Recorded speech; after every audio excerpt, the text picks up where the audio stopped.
अमरावतीमध्ये राणांच्या विरोधात फक्त अडसूळच नाही तर प्रहारचे बच्चू कडू देखील मैदानात उतरलेत, जे आपण बरेच दिवसापासून बघतोय। दोन्ही नेते कालपर्यंत मित्रपक्ष असलेल्या भाजपला आव्हान देत आहेत। त्यांच्या विरोधाची कारणं जाणून घेणार आहोत आणि आपल्या सोबत आता जॉईन होत आहेत बच्चू कडू, त्यांच्याशी चर्चा करूया। बच्चू भाऊ, 0 आवर मध्ये आपलं स्वागत आहे। एकंदरीत आपण नाराजी बरेच दिवसापासून सांगत होतात। नमस्कार। आपण मुख्यमंत्र्यांना भेटले सुद्धा आपली नाराजी घेऊन, त्यावेळेला आपल्याला काही आश्वासन त्यांनी दिलं होतं का?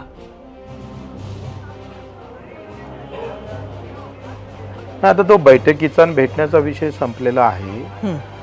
मला असं वाटतंय का एकंदरीत जर आपण पाहिली का जी तानाशाही आहे आणि भीतीचं वातावरण राणानं तयार केलेलं आहे। म्हणजे तुम्ही जर फार पूर्वीचा इतिहास जर पाहिला तर भाजपचं कार्यालय तोडफोड करणारा राणा आहे। इव्हन भाजपच्या कार्यकर्त्याचं डोकं फोडून 9 टाके बसले होते, इथपर्यंत मारलं होतं भाजप कार्यकर्त्याला। म्हणजे भाजपासारख्या मोठ्या पक्षाला ज्यानं भाजपच्या कार्यकर्त्याला मारलं त्याला तिकीट देण्याची वेळ येतं, त्याला प्रचार करण्याची वेळ येतं, हीच खऱ्या अर्थानं दुर्दैवाची गोष्ट आहे। राणा इथंच थांबला नाही, या पद्धतीनं प्रत्येकाला घेरत भाजपच्या पालकमंत्र्याच्या कानपड शेकू इथपर्यंत गेले।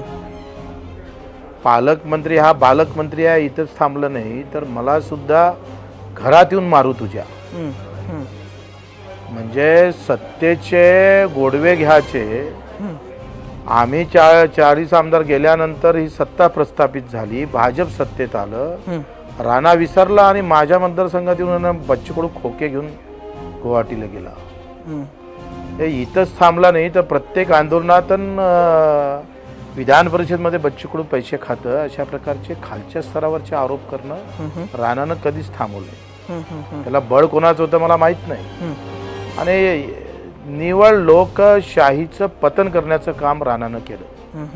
ज्या जातीत एससी मध्ये ते येतच नाही तरी एससीचं प्रमाणपत्र घेऊन ते लढलं, हायकोर्टानं त्यांच्या विरोधात निकाल दिला।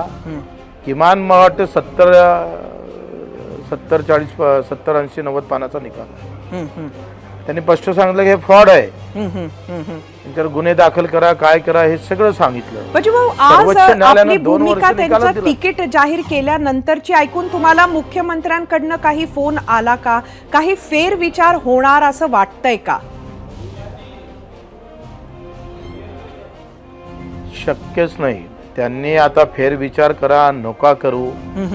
तुम्ही सांगा, या मतदारसंघात आमचे 2 आमदार आहे प्रहारचे, अतिशय प्रामाणिकपणे शेतकरी शेतमजूर दिव्यांगाचं काम आम्ही प्रामाणिकपणे करतोय आणि असं असताना साधी विचारणा न करण्याची पण सुद्धा त्यांनी तेवढी काय म्हणते सौजन्य दाखवलं नाही, हे मोठं आश्चर्य आहे। आणि जाणीवपूर्वक बच्चू कडूला बाहेर काढायचं ते आपल्याला अडचणीचा होऊ शकतं बच्चू कडू विदर्भात, असं भाजपच्या काही मंडळीला वाटत असेल आणि राणाच्या माध्यमातून तसा प्रयत्न होत आहे। बच्चू भाऊ, आपण नेहमी स्पष्ट वक्ते म्हणून आपण आपलं नाव आहे, ते आपला कोणावर हा आरोप आहे?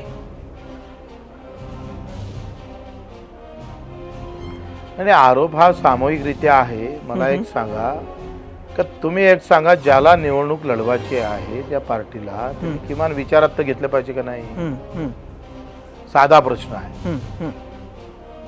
किमान आम्ही हा मतदारसंघ लढतो आहे, आपल्या थोडीशी तुमची मदत आम्हाला लागणार आहे, आपण सुद्धा या निर्णय प्रक्रियेमध्ये सहभागी व्हा।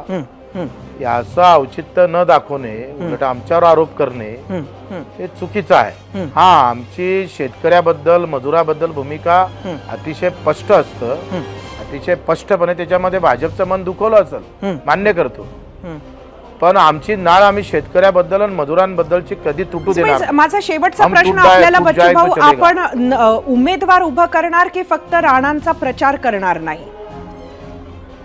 तुम्ही कुठला पर्याय निवडलाय? आम्ही वेळ आला तर उमेदवारही उभा करू, उद्या ते निर्णय जाहीर करू, आम्ही उद्या निश्चित निर्णय जाहीर करून तशा पद्धतीने समोर जाऊ। धन्यवाद बच्चू कडू, आपल्या बरोबर होते, आपले खूप खूप धन्यवाद। आपण आमच्या प्रश्नांची उत्तरं दिली। एबीपी माझा, उघडा डोळे बघा नीट.